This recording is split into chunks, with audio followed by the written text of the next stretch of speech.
Hey guys, it's Bella. Welcome back to my channel. I hope you guys are well. Long time no see. It's been a while since I've posted a video actually, but in saying that, I have been working on videos. I've just taken some time off actually posting them so that I could backlog a bunch of them so that when I came back, I could start actually posting consistently every week. So we've got a catalog now. So there should be a new video next week on Monday. As you guys might know, I've just moved across to the other side of the world to London, so I just thought it'd be best to give myself a little bit of time to just, rather than sporadically uploading a video here and there while I'm trying to settle in, I would just, get them all done behind the scenes so that I can start posting them all the time. So we're back, baby. The earrings are back. I've seen the comments. And although I have been backlogging a bunch of videos, I still would love to hear what you guys want to see. So definitely let me know in the comments below what videos you want to see or what cases you want to see videos on. So in today's video, we are going to be covering another Mystery Monday case. And this case, I have a lot of thoughts, but they're very jumbled thoughts. Like, my head is all over the place about this one. We're going to be talking about some theories later. So I'm really interested to see what you guys think about this case and what theory you believe, because I'm all over the place with this one. I honestly don't know what to think, and you'll see why as we get into the case. So on the 4th of December in 2005, the body of 30-year-old Annie Börjesson washed up on Prestwick Beach in Scotland, and just 3 days later, the Ayrshire Post, which is a local newspaper, released a 72-word report on the incident, which read, "An area of Prestwick Beach was cordoned off at the weekend after a woman's body was found washed up on the shore. A dog walker discovered the 31-year-old woman's body about 8:30 a.m. on Sunday near to Maryborough Road. A police investigation team quickly sealed off the area, but there are no suspicious circumstances surrounding her death." Now, this report had multiple inaccuracies, the first of which you probably actually noticed. They reported that she was 31 years old, but she was actually 30 years old. They reported that her body was found near Maryborough Road when actually it was discovered near Grangemere Road. But the strangest thing about this report is that they reported there were no suspicious circumstances surrounding her death when by this point the autopsy on her body hadn't even been conducted. Like, the police were so quick to put out this narrative that there was nothing suspicious, that this was simply a suicide and there was nothing more to it. But Annie's friends, family, and many others who have heard about this case don't believe that this is the truth. They don't believe that Annie ended her own life, and they believe that this case was mishandled and there's actually a lot more to it than the police want you to believe. And documents relating to this case have also been heavily redacted and classified as secret, and the reasoning for this being that these documents or this case could harm Sweden's international relations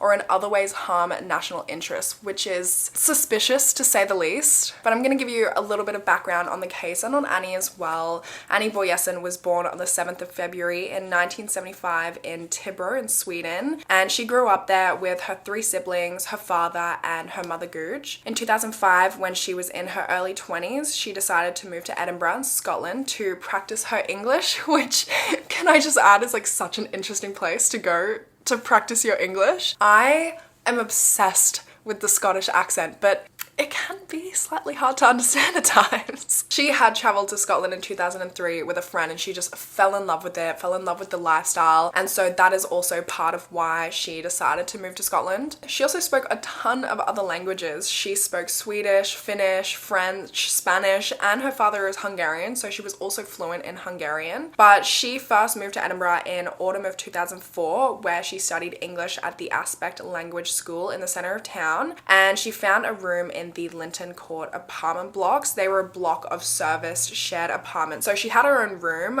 but she shared the rest of the apartment with 2 roommates who she didn't know before moving in, but she was super outgoing. She loved meeting new people and making friends, so she was pretty happy with the setup. And every time she went back to Scotland as well, she would always go back to the Linton apartments because she kind of moved back and forth between Sweden and Scotland. So she returned to Sweden at the end of 2004, and then in February 2005, she moved back to Scotland when the Scotch Whisky Heritage Centre, which is a popular tourist attraction in Edinburgh, offered her a 6-month sponsorship to work there and practice her English. And she would basically do these performances to entertain the guests there, which was a perfect fit for her because she loved to perform. Before moving to Scotland for the first time, she actually sang and played the bass in a band that played gigs in different countries around Europe. But when that sponsorship ended in August of 2005, she headed back to her family in Sweden Sweden for a couple of weeks, and then back to Scotland again in October of 2005. This time when she got to Scotland, she began looking for work in hospitality, but she wasn't having a lot of luck with her job search. Her parents said it wasn't a massive issue, like she didn't have money troubles or anything because she was on Swedish unemployment benefits, so that was kind of getting her through, paying her rent, all of that sort of stuff. And when she was back living in Sweden with them, she was still on the unemployment benefits, but she was living with her parents, so she wasn't paying any rent or any bills or anything like that, so she was able to save a good chunk of money. While she was waiting for something to pop up, she would love to just, you know, go sightseeing. She loved power walking. She loved just like walking around, getting exercise, and swimming as well. She loved swimming. She would always go to this like nearby leisure center near the apartment blocks to just swim whenever she could because she loved swimming. She was a very strong swimmer. She was very health conscious as well, so even when she was traveling, she tried to eat really well and tried to do a lot of walking and get her exercise in. She was tall, she was beautiful, she was fit, and she had this beautiful long waist length blonde hair, which she was really proud of. Like, she would drink aloe vera juice because she heard that it was good for your hair. She also only ever went to the same hairdresser in Sweden. No one else could touch her hair, so she'd always have to wait until she went back to visit Sweden to get her hair done. She was also described as a really radiant, fun, and sociable girl. She was really caring. She cared a lot for her friends and family, and she spoke to her friend Maria in Sweden and her family every week and would tell them all about the exploring she did,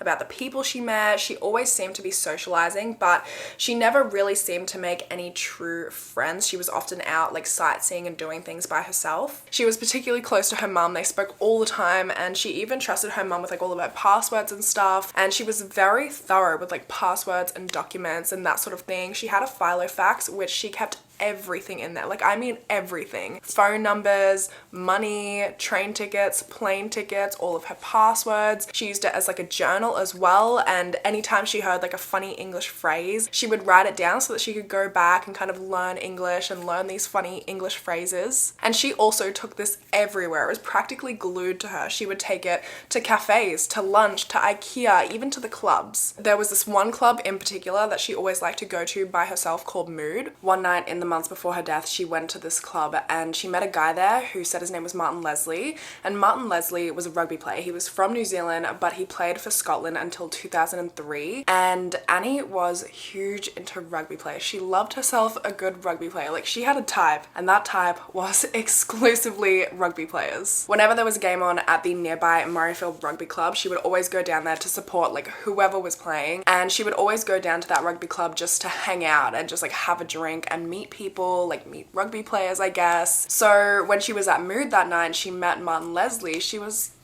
like kind of beside herself because she was into rugby. She knew who Martin Leslie was. You know, she kind of couldn't believe that he had like approached her, wanted to get to know her, buy her a drink. Annie actually, like, she hardly drank, and she didn't do drugs. When she did drink, she would only have like one or two. Like, she wasn't a big drinker even when she did occasionally drink. So she only let him buy her one drink, and then later on in the night he wanted to buy her a second drink, and she couldn't see this drink being poured, so she actually didn't drink it because I guess he was like kind of giving her weird vibes by this point. Like, she was just getting, I think she told her friend she was getting like sexual predator vibes, and she's also very cautious. Like, if she does not see a drink being poured from start to finish and then it's in her hand and she's had her eyes on it the whole time, she won't drink it, which is a smart girl. Anyway, so her, Annie and Martin are talking all night. They talk into the early hours of the morning. But the thing about this is, like, this is not, like, this guy's lying about who he is. He's not Martin Leslie. Martin Leslie, he stopped playing for Scotland in 2003.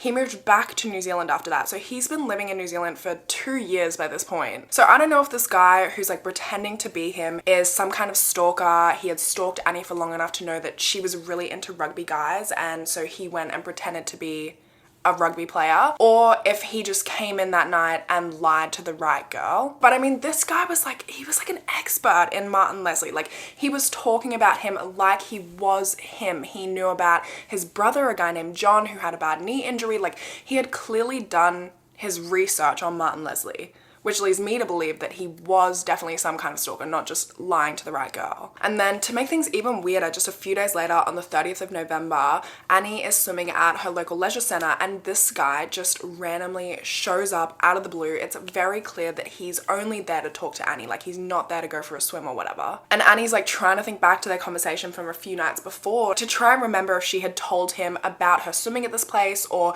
if she was going to be swimming there on this particular day at this particular time, and she couldn't remember. So she was like really freaked out by this. She told her friend Maria a couple of days later in an email that she was just feeling super uncomfortable about it, that, like I said, this guy was giving her like sexual predator vibes, and she was planning to cut off all contact with him. That's really all of the information about that encounter though, about all of their encounters. We don't know anything about this guy. We don't know his real name, his real identity. Like we know nothing about him. We know nothing about their conversation, just that it was really weird and she did not feel good about it. At around that same time, so early days of December, these are the days leading up to Annie's death, she paid her full months of rent up front. So she paid for the entire month of December up front. She also went to the doctor to get a vaccine for the upcoming winter. She also went and bought a membership to the leisure center that she swam at, because I guess until this point she was just like going on day passes. So she decided to buy a membership so she could just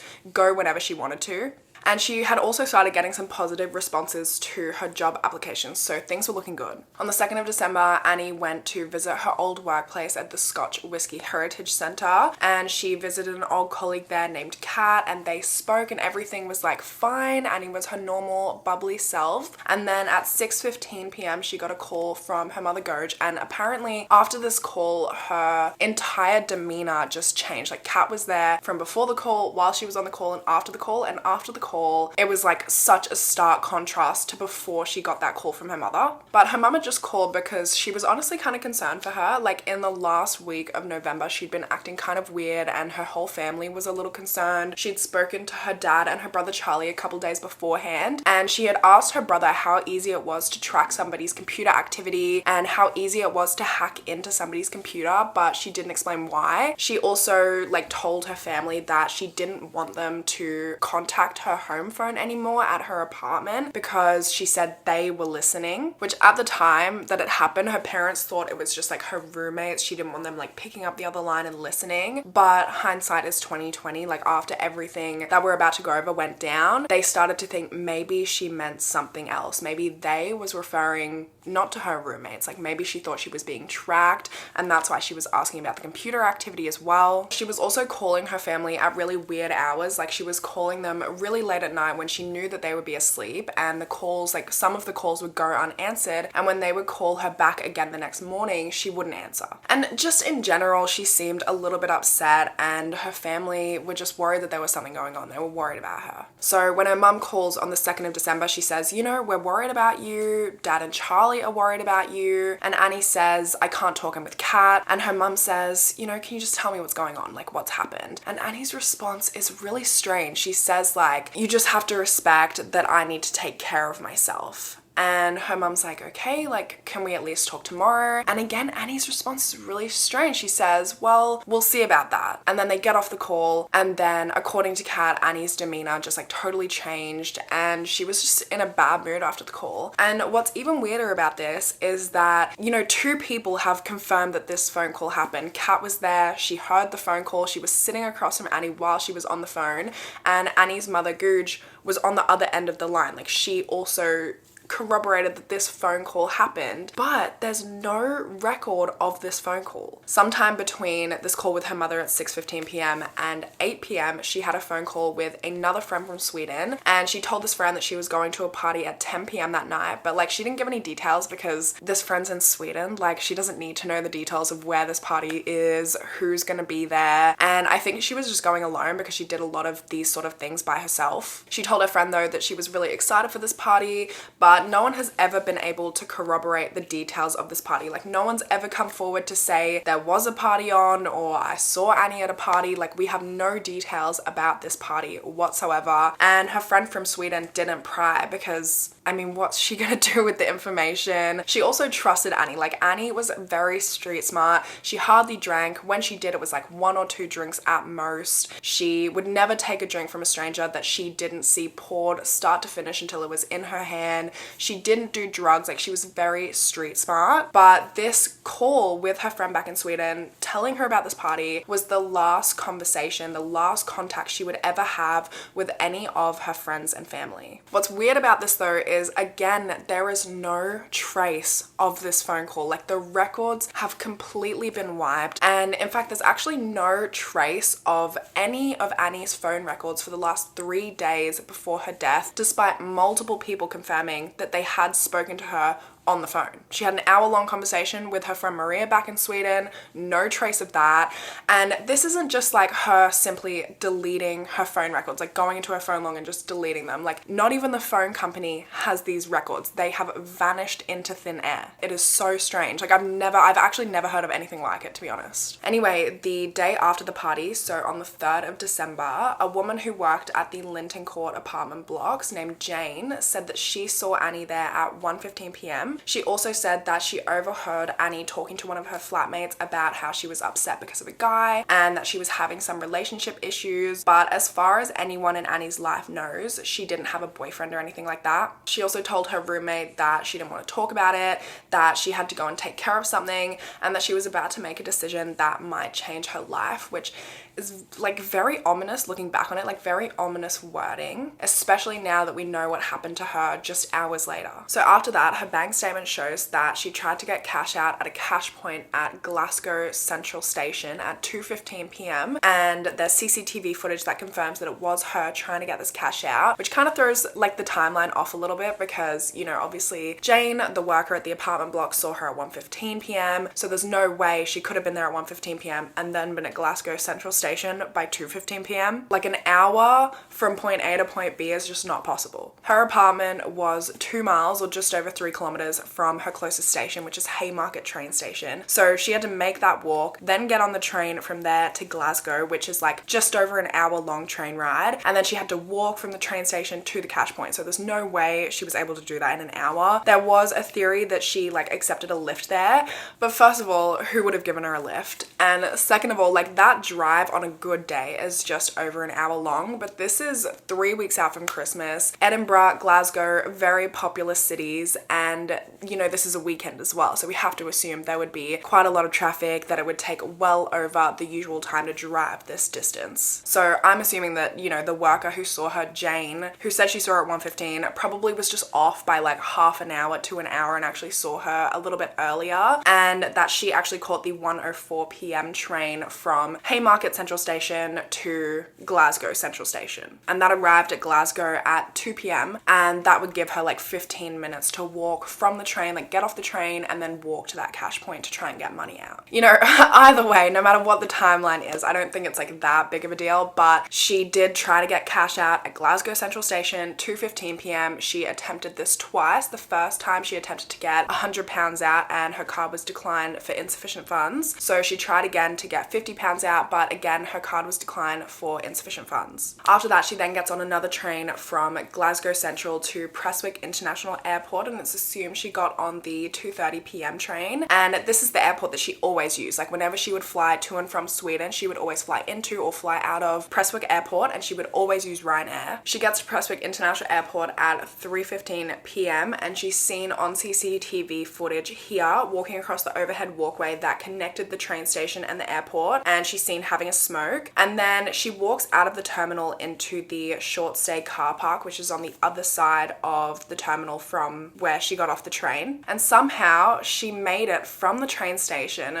to the exit of the short stay car park in 55 seconds, which is really quick. Like, the Scottish Review got somebody in of the same height, build, level of fitness as Annie to complete this walk, and it took them a minute and 32 seconds. And there's an escalator on this journey, so that minute and 32 seconds is if they just kind of stood on the escalator and let it take them. But if they walked the escalator, like, it still only takes the time down to a minute and 20 seconds. So there's no way Annie could have made it this quickly unless she was sprinting, but there's CCTV footage and she's not sprinting. The only other way that this 55-second journey would have been possible is if the timestamps on the CCTV footage are actually wrong. Anyway, she goes out into the short stay car park. She's out there for 3 minutes. She comes back in, and you can see on CCTV footage that when she comes back in, she looks pissed off. Like, she's not happy. Her friend Maria looked at this CCTV footage, looked at Annie's face, and she said she recognized the look on her face immediately, and Annie was definitely annoyed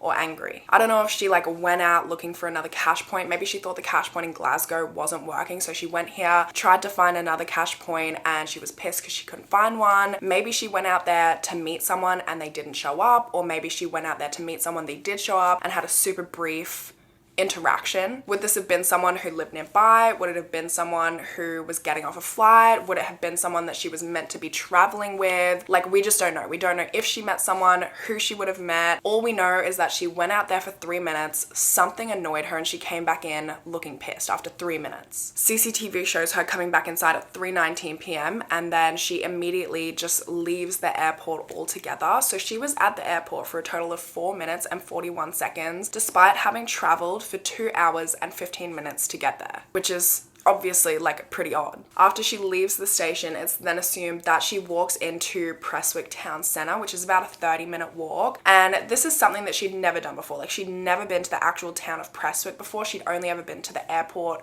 to catch her flights, and the reason it's assumed that she walked into the town centre is because there's this CCTV footage at 4:05 p.m. of somebody walking down Station Road, and this person kind of looks like they could be the same height and build as Annie, and they're wearing a backpack, which Annie was, but it's like really grainy footage. It's hard to tell if it's even a girl. Like, some people think that it's actually just like a tall, slender man. Annie's family looked at the footage. They really cannot tell if it's her. And I feel like, you know, your family knows you pretty well. I feel like even from grainy footage, they would be able to look and be like, yeah, that's probably her. I mean, this could really be anyone walking from the airport to Prestwick Town Centre, because I'm sure a lot of people get off their planes with just a backpack and walk into town from the airport if it's only a 30-minute walk. If it is Annie, then, you know, it's like 4:05 p.m. by this point. It's Scotland in December, so it's already starting to get dark, and she's walking alone into a town that she's never been before and doesn't know. The next morning, on the 4th of December at 8:30 a.m., the body of Annie Börjesson was discovered by a dog walker on Prestwick Beach, about 150 yards or 137 meters from the actual bay. So her body was discovered like right up near the barrier that separates the actual beach from the road, and it was in a place that the water very, very rarely reaches. She was found lying on her back, and her body was covered in sand and seaweed, and her green winter coat and her backpack were found right near her body. Once the police arrived, they cordoned the area off, and they were able to very quickly identify her as Annie Börjesson because her passport was found still inside her backpack. As the police were processing the scene, a man saw what was going on, and he came up to the police to give them some information that he thought might be of interest. And he basically said that the day before, at around 4:30 p.m, he and a friend had been walking along the promenade, and they had seen a figure, so like a person standing about 150 yards or 130 meters like into the promenade, like 150 meters from the barrier into the water, but like not into the water. It was a low tide, so this person was kind of standing at the water's edge, just like really far out, and they were just staring into the sea. And this guy, like, he made a comment to his friend and basically said, I hope they're not trying to take their life, or they're not going to take their life, because I guess it just like must have looked really ominous at the time, like this person standing so far out just like staring into the ocean. But he kind of didn't really think much of it and just kept walking. It wasn't until he saw the police scene cordoned off the whole area the next day that he was like, maybe I did see something the day before. But it was so far away. It was getting kind of dark, so he couldn't even tell if this figure was a man or a woman. He couldn't tell if it was Annie or not for sure. He just knew that there was somebody out there. But this information basically cemented for police that Annie had ended her own life. Like, there was no other alternative for them. In their mind, they were like, okay, well, that was definitely her on the airport CCTV footage, so it must have been her on that really grainy CCTV footage at 4:05 p.m. walking along Station Road toward the promenade. And because that was at 4:05 p.m., then that timeline kind of adds up for her to have made it to the promenade and walked out into the water and been there for that next sighting at 4:30 p.m. Like, it must be her, because it kind of adds up. The police even wrote in their report that the man who came and told them about the figure he saw standing 150 yards out in the promenade resembled the body that was found on the beach, which is a straight up lie. Like, they're fibbing in their report, because he couldn't even tell if it was a man or a woman. Like, he just saw a blob that resembled a human 150 yards out, and it was dark. Like, he could not tell, and yet they're writing in their report, oh yeah, he said it looked like Annie's body on the beach, which he did not say. And then they even told reporters before the autopsy was even conducted that there were no suspicious circumstances surrounding the death, which how would they know? They haven't conducted an autopsy by this point. They wanted it to be true. They wanted it to be a suicide, and so it was. Annie's body was taken to the Kilman Rock Hospital where the autopsy was conducted, and they found that her body was heavily contaminated with sand and seaweed, as was her hair. They said that her lungs were very congested and her air passages were filled with a frothy material. So they concluded that she had died from drowning and that there were no suspicious circumstances surrounding her death. They didn't test the water that was found in her lungs to see if it was salt water or fresh water. Like, they just didn't test it at all. There were no indications of any sort of sexual assault. There were some unexplained injuries though. They listed these as small areas of bruising to her right temple, scratched abrasion on her left arm, and 2 of what they described as patterned, roughly squared, contused areas on the right arm. And the police were satisfied that these weren't sinister, that they were simply caused by her body coming into contact with rough objects in the water. They also did a toxicology report, and they got the results for that back on the 15th of December. And this showed that she had no drugs in her system, but she did have a blood alcohol level of 0.02%, which for reference, the legal driving limit is 0.08%. You know, Annie, like I said, she doesn't really drink. So I don't know if this is like left over from her having a drink or two at the party she allegedly went to the night before. I mean, other than that, I really don't know when she could have had a drink. There's no evidence of her having a drink on her way to Prestwick at all. None of her flatmates reported that she had a drink before she left, because obviously she had spoken to a flatmate before she started her journey to Prestwick, and nobody mentioned that she smelled like alcohol, that they had seen her had a drink, nothing. And it would be super out of character for her to have done that anyway. The police did go and talk to her flatmates, and they said that some of her personal items were missing. So like her toothbrush, her toothpaste, some of her makeup, I think a couple of items of clothing were gone as well. So it was kind of like she had packed to go away. Maybe that's why she went to the airport, because she was going to try and get like a last minute flight to go home to Sweden, surprise her parents. I mean, it could explain the whole ominous phone call she had with her mum the day before her death as well. Like, you know, when she said, we'll see about that, when her mum said, can we talk tomorrow? It might have been like a, well, we'll see about that because I'm actually coming to see you, coming to surprise you. But the weird thing is, these personal items that were missing were not found in her backpack when her body was found. And also, interestingly, her Filofax was not found in her backpack. And like I said, that thing was glued to her. She never went anywhere without it. Nobody knows where her Filofax is. It's never been found. And I think like her backpack, they mentioned having to unzip it when they went in there to like find her passport, identify her body. So it's not like it would have just fallen out in the ocean or something. Especially because like, you know, all of her other stuff, a lot of her other stuff was in the backpack too. They found 2 books that she had borrowed from a library in Sweden in that backpack. So it kind of like adds up with the theory of her trying to go home to surprise her family.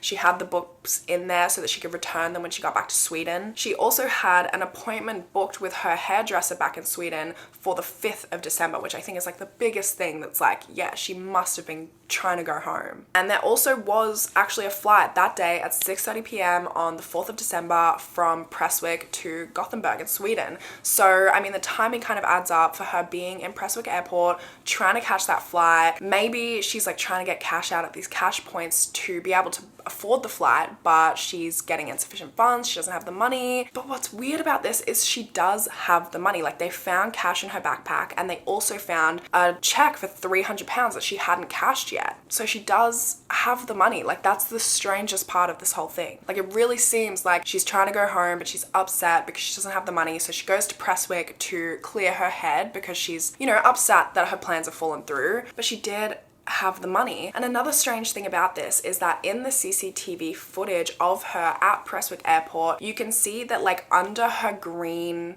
winter coat that she has on, underneath it she has a red and white fleece, and her parents saw the CCTV footage. They recognized this red and white fleece, but this wasn't found. Like, this has never been located. Her green winter coat that she was wearing on top of the fleece was found right near her body, but the fleece was just gone, like nowhere to be found. And I mean, the whole situation with her stuff being found so close and washing up so close to her body is weird in and of itself. These things are all different weights and sizes. Like, generally the current is going to disperse these in different places. They're not going to wash up all together like that, especially not in a place that the water so very rarely reaches. To think a coat, which is a completely different weight, to a body, which is a completely different weight, to a backpack, would all wash up in the same exact spot is just... it's just strange. Anyway, once police got that toxicology report back on the 15th of December, they returned Annie's body to her family. So they got the body back on the 16th of December in 2005. And when they saw Annie's body for the first time, they were shocked because a really large chunk of her hair was missing, like 2 to 6 inches was missing, which is like 5 to 15 centimeters of hair. And this was really upsetting for Annie's family because Annie's hair was a really big part of who she was. She had this long, beautiful hair. She really cared about it. Her hair was important to her. It was a part of who she was. She only ever went to one hairdresser in Sweden. She never let anybody else touch her hair. So it really was like a part of her identity. And for such a large chunk to be missing was really upsetting for her family. The funeral undertakers in London who were responsible for transferring her body said that they cut off about 4 to 5 centimeters of hair to make her more presentable, which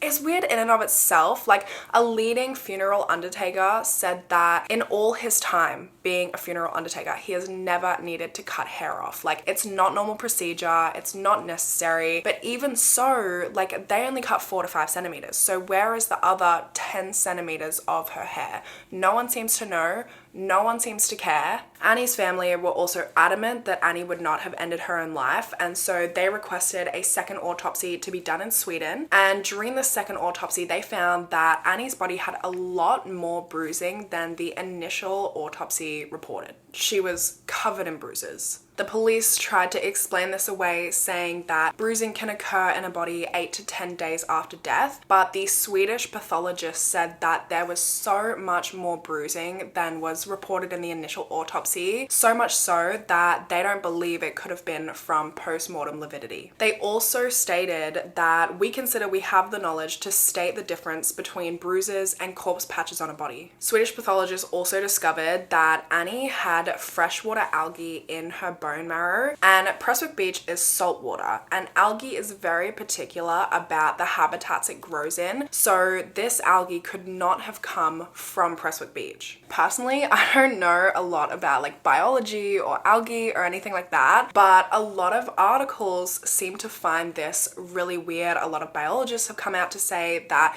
this is really strange and that they believe it means that Annie was actually drowned in fresh water and her body was then moved to Prestwick Beach and like staged there. Which also, like, the staging makes sense considering all of her things, all of her backpack, her coat were found so close to her body, which is not normal. Like, the tide is not gonna wash all of your things up right near each other. That's just not how tides and currents work with things of different weights and sizes. And also, if someone staged her body there, then they're the ones who probably could have taken her red and white fleece and her Filofax, which had everything in it, which could have led them them to who her killer was. And you have to wonder, like, if police had been more thorough and had actually tested for this fresh water and this algae, could they also have tested this algae to pinpoint exactly where it came from? Some people believe that this algae could have been ingested when Annie was like just drinking tap water, but Scotland's tap water is notoriously like very good, so I don't know how likely this is. Without testing the algae,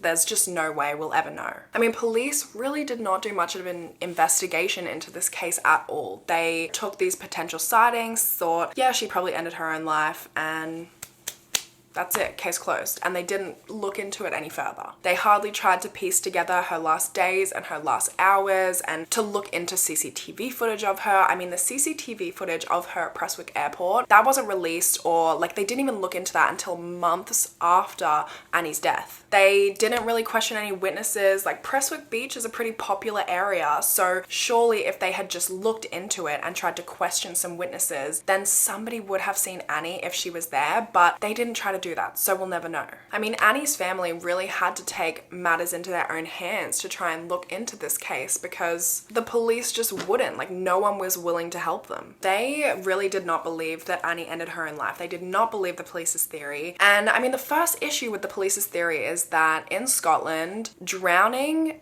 accounts for less than 5% of all suicides. It is a really, really difficult way to end your own life because your body is fighting against every instinct if you're drowning. Like, your body wants to swim up. There was nothing in her bag to weigh her down, and to just like hold yourself underwater until you drown is insanely difficult. Drowning is also actually much harder in salt water. In freshwater, it takes about 2 to 3 minutes, whereas in salt water, it takes about 8 to 10 minutes. And keep in mind, this is December in Scotland, so the water would have been absolutely freezing. And not only would it have been freezing, but at Prestwick Prestwick Beach, this was like very, very shallow water. I mean, she had to walk out like 150 yards to even get to the water's edge. So she would have had to walk out very slowly in this freezing cold water until she got to water that was deep enough to even do this. I mean, she did love swimming, so maybe she wanted to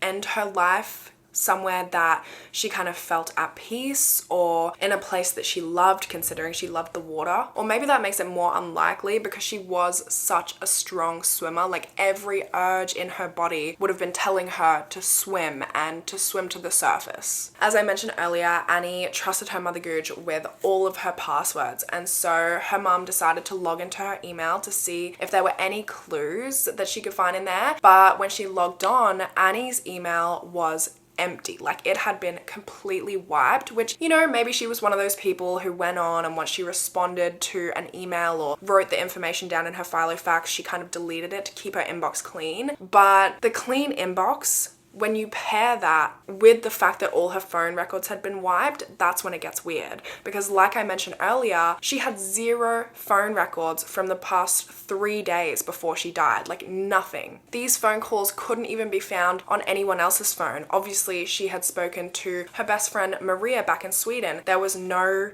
record of this on Maria's phone. She had spoken to her mother back in Sweden. No record of this on her mother's phone. Maria even called up the phone company to kind of get to the bottom of it, see if they had the records, and they didn't. They didn't exist. Like, this is not a case of her cleaning her phone log and just deleting them from her phone. Like, these phone records did not exist. And something that makes this like even more concerning is, you know, when you think back to the fact that she told her parents not to call her home phone because they might be listening, which, as I mentioned at the time, they thought might be her roommates. But now with all of this information, it's starting to look really ominous. And when her friend Maria started to try and dig deeper into this, she started to get phone calls from unknown numbers, and she would answer them and there would just be nothing on the other line. Like, it was silent, and then they would just hang up, and it was like really unnerving for her. Today, Annie's case still remains closed, and the Scottish authorities stick by their findings that they believe Annie ended her own life. Because the Scottish authorities don't believe that Annie's death is in the public interest, interest. They haven't released any more information, and the case is classified strictly secret. They won't release any of the information to Annie's family so that they can have the case re-examined or look into the case themselves. In 2007, Annie's family found that there was actually unknown DNA found on Annie's hand, and because she had been in the sea, like she'd washed up from drowning in the sea, if this DNA had gotten on her hand prior to her drowning, it would have been washed away in the sea very quickly. So either a bypasser like touched her hand and left this DNA there, or this DNA was left from somebody moving her body and staging it on Prestwick Beach. But that is most of the information on this case. So now we're going to talk about some theories. The first theory is, of course, the police's theory that Annie ended her own life. When police went and spoke to, her friends and her flatmates in Edinburgh, they said that she had been a bit depressed as of late, so it's possible that she was actually struggling even more than she let on. Her family were clearly concerned about her. They had said as much, and when her mother called her the day before her body was found, she had said, can we talk tomorrow? And Annie had said, well, we'll see about that. And that could have been because she knew that she wasn't happy and that she was planning to take her own life. She also told her mother in that call that she had to take care of something, which I guess is pretty ominous. I mean, that doesn't really sound like she's gonna end her own life, but it's just like kind of a weird thing to say. I mean, what did she mean by that? All of her emails were gone, so it's possible that she went through and deleted all of her emails because she didn't want people going through them after she was gone. It also seems like she may have had some kind of money troubles. I mean, she couldn't get £50 out at the cash point, and maybe she wanted to go back home to Sweden to make herself feel better. She had been feeling depressed, so she wanted to go and see her family and be around her family who she loved and was really close to as like a pick-me-up, and she wanted to surprise them, but she couldn't get £50 out at the cash point, so she couldn't afford the flight, and that was just kind of the last straw for her. She walked into Prestwick town, walked into the beach, and ended her own life. In saying all of that though, there are a lot of things here that just don't make sense and don't add up. The first of which being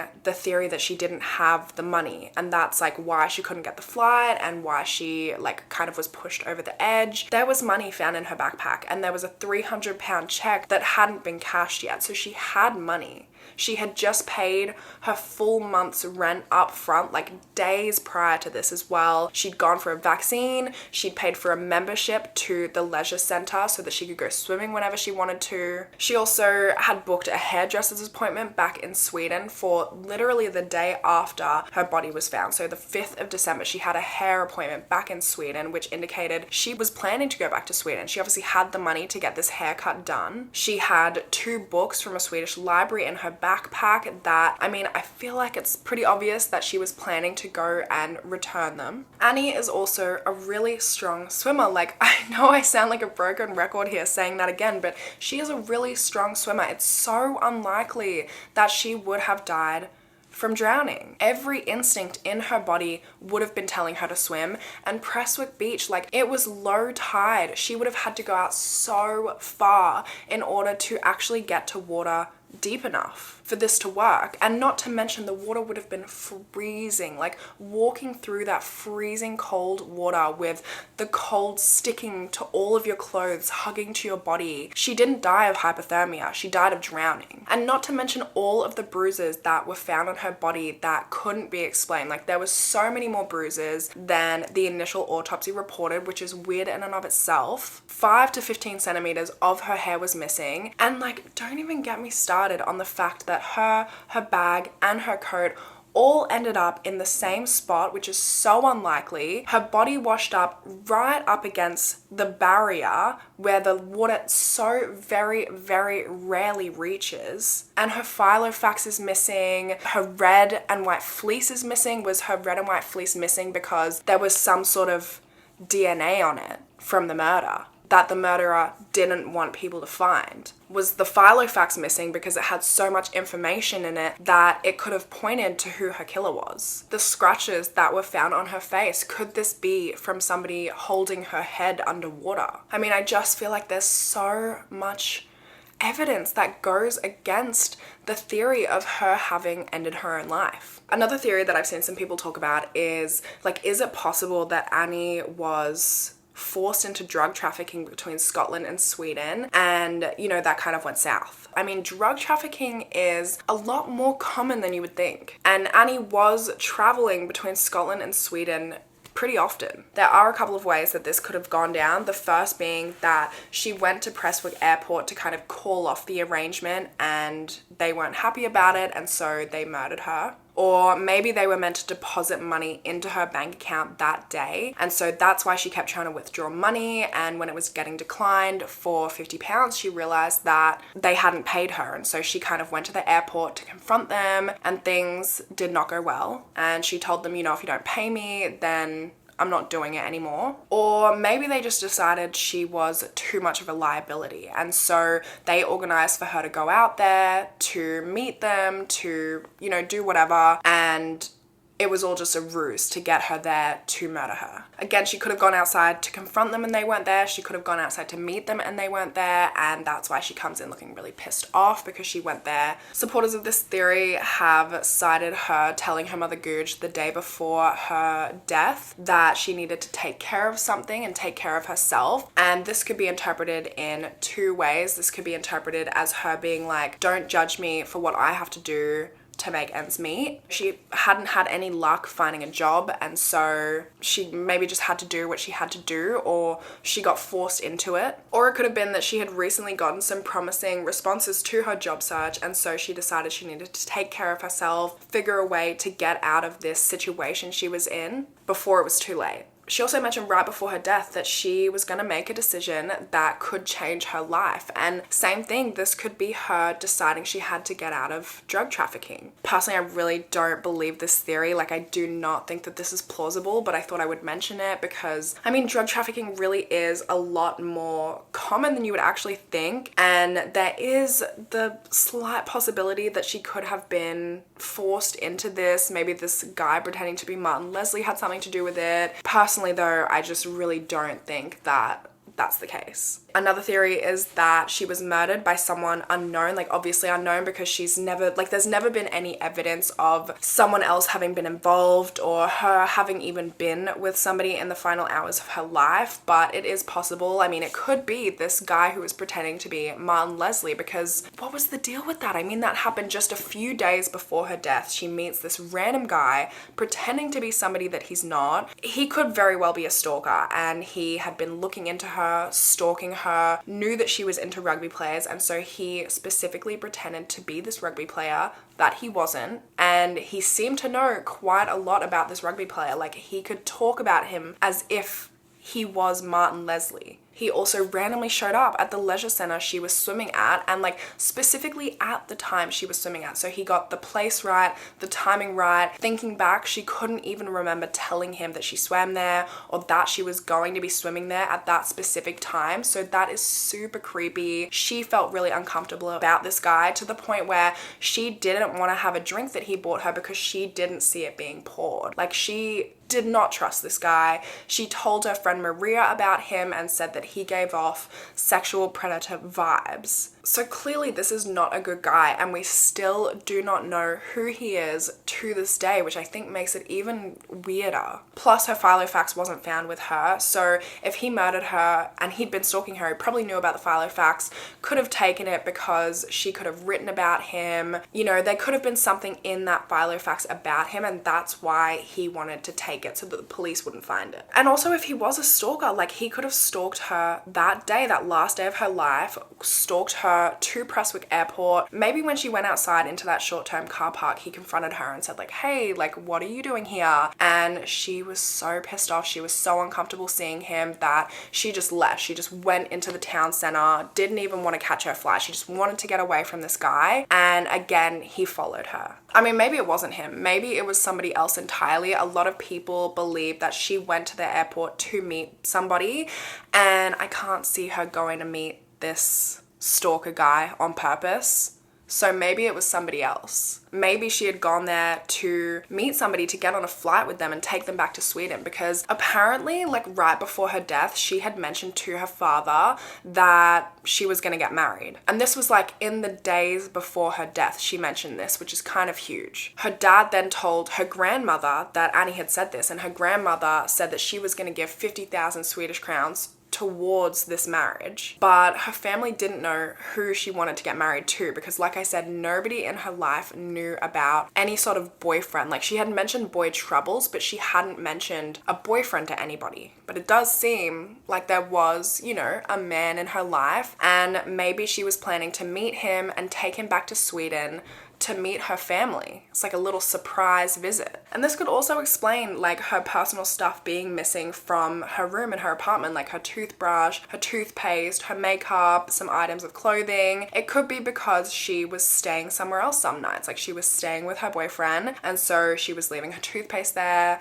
some clothes, that sort of thing. Maybe they were meant to meet in the short-term car park of the Prestwick airport. She went outside to meet him. They got into a little fight because he said, actually, you know, I'm not ready for this, I can't come and meet them. And so she comes inside looking really pissed off. I mean, 3 minutes, it's a very quick fight, so I don't know about that, but maybe she went out there to meet him and he had flaked and he didn't show up at all, and that's why she comes in looking so pissed off. Could this guy have murdered her, or could potentially he didn't show up and this kind of sent Annie over the edge, and so she walked into Prestwick Town Centre and ended her own life? And maybe it was just somebody completely random. Annie's mother Guj said she wouldn't put it past Annie, or she wonders if Annie had tried to stand up for somebody and kind of got in the middle of something, because that's the kind of person Annie was. If she saw something going on, like a man being rude to a woman in public, she's the type of person that would go and she would say something and she would stand up for the woman. So Annie's mother wonders if maybe she kind of got caught in the crossfire of something like that. The thing about this theory though is, again, there was just no evidence to suggest that anyone else was involved or that she was linked to anybody in the final hours of her life. And that brings us to the last theory, which is that Annie was murdered by the CIA. And I know this sounds crazy, but bear with me. So Annie's full name was Annie Christina Börjesson, and then there was also a journalist named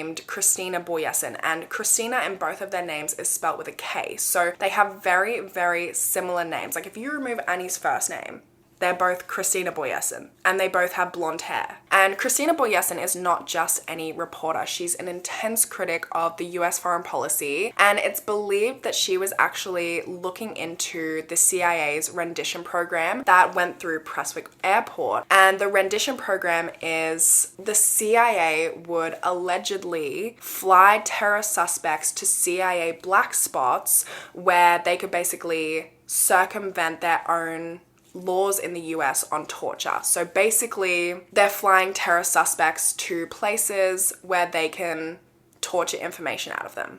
Allegedly. And allegedly, the British government would allow them to refuel and resupply these flights at Prestwick Airport. And Christina may also have been looking into bombs that were being manufactured near Prestwick Airport and then being put onto planes in Prestwick Airport and like transported elsewhere. So it's believed that the CIA mistook Annie Christina Börjesson for Christina Börjesson, the journalist, and when she was at Prestwick Airport, they thought she was there to like look into these rendition flights and these bombs, and so they killed her. Now, Annie's friend Maria actually started looking into this theory, and when she would send emails trying to get some information on it, these emails would just mysteriously disappear from her account. And at this time, this is also when she started getting those phone calls that were just silent, and then they would hang up, and like it was really unnerving for her. And this also could be connected to Annie telling her parents that they were listening, like not to call her apartment phone because they were listening. Maybe they was actually the CIA, and then she also like asked her brother how easy it was to hack into computers or for people to look into computer activity. Maybe that was because she believed that somebody was looking into her computer activity. Or maybe it was the British government like working with the CIA, which when you think about it is not that far-fetched, considering the British government have been known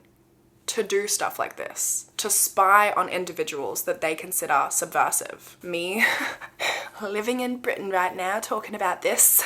All alleged. Also, who else would have the ability to literally erase phone data? Like, from the phone company, this data is gone. From Annie's phone, from people she called, from Maria's phone, from her family's phone, from the phone company itself, it's gone. And who would have the ability to do that? Her emails have been totally wiped, her Filofax was missing, her red and white fleece was gone. Maybe it's because they accidentally got some sort of DNA on it that they couldn't erase or couldn't get rid of. And the whole drowning thing, like, it kind of, I guess, gives them an out for all of that. It gives them an out for the fleece being missing. Maybe it didn't wash up with her, or the Filofax being missing. Maybe it didn't wash up with her, which, I mean, I guess the Filofax thing, not really, because that should have been in the zipped backpack, but, you know. Christina Börjesson, the journalist, her hair was actually also shorter than Annie's, so maybe they cut her hair to try and explain the mistaken identity a bit better. I mean, look, they didn't really look alike, to be honest. They had blonde hair, sure, but Christina had shorter hair, Annie had longer hair. Christina was also older than Annie. I mean, the CIA have made much bigger mistakes, like way bigger mistakes that I'm sure I don't need to tell you guys about. The CIA also could have planted the eyewitnesses, like the witness that saw a person standing 150 yards or 137 meters out in Prestwick Beach. Could have been the CIA making that guy come and say something. And then there's also the fact that this case was shut down so quickly. Like, the police said there was nothing suspicious about it before an autopsy was even conducted. They had, you know, a local newspaper release a report saying that there was no circumstances within 3 days of Annie's death. All of the documents to this case are sealed and classified, and the Scottish authorities won't even give Annie's family access to them to, like, do their own investigation or have the case re-examined. The Swedish authorities also won't release any of their information on the case or their files on the case, stating that it's classified and that releasing any of this information might, quote, harm Sweden's relations with a foreign state and a foreign authority, and that it can be assumed that disclosing will damage Sweden's international relations or in other ways harm national interests, which is so odd, because how could a suicide harm national and international relations? Like, how? I mean, the CIA theory could even explain the freshwater algae found in Annie's bone marrow, because somebody from the CIA knows how to kill, they know how to do it well, so they could have drowned her in fresh water, and then because they were drowning her, they knew that they had to stage her body like a drowning, but they may have drowned her somewhere covert, somewhere in fresh water that nobody could see. So they needed to stage it where somebody would find her body, find it quickly, and it would be really easy to explain that it was a suicide. And so they staged it on the beach. And all of her stuff being found so close to her, which is so unlikely, also makes it seem like her body was staged. I mean, like, when you really look into it, it's kind of a bad staging when you think about the fact that nothing should have washed up that close together. Nothing should have washed up where it was, like, so close to the sea wall, but they haven't released any files about this. It's all classified. They don't want anyone to know about it. They were so quick to shut it down, so quick to release a report saying there's nothing suspicious. So maybe they just wanted it outwardly to look like it was a suicide, like it was a drowning, and then they're not going to answer any more questions on why that doesn't make sense. I mean, also there was that DNA found on her hand. Could that be there because they slipped up when they were staging her body? I mean, it's kind of far-fetched, you know, for the CIA to make that kind of mistake two people. But in saying that, I don't think I need to tell you that the CIA have made much bigger mistakes than that, than mistaking two people. I don't know though. I mean, I don't know where Christina Börjesson was at the time. I don't know how they would have mistaken these two people, these two women. And Christina Börjesson is still alive. So if they did make this mistake, why would they not have just gone and kind of finished the job correctly and gotten the correct Christina Börjesson? Maybe because then it would be too obvious Annie's death was related. I don't know. I mean, honestly, I would love to hear your thoughts, your opinions, your theories, because I don't know what to think. Whenever I land on a theory and convince myself of that theory, I overthink And I'm like, no, it couldn't have been that because this, and this doesn't make sense. I mean, it's a crazy case, and I just, like, there's so many questions. I can't imagine how her family feel having so many unanswered questions, no help from anyone, like having all of the files redacted and classified and nobody wants to help, and there's all these suspicious circumstances. But that's it. That's all for this case. That's everything. Like I said, I would really love to discuss your thoughts, your theories, everything in the comments below, because I really want to pick your brain. I want to know what you guys think, because I'm going every which way. I really don't know. But that's everything from me. That's it for this case today. I hope you guys have a wonderful rest of your day, and hopefully I will see you in my next video. Bye guys.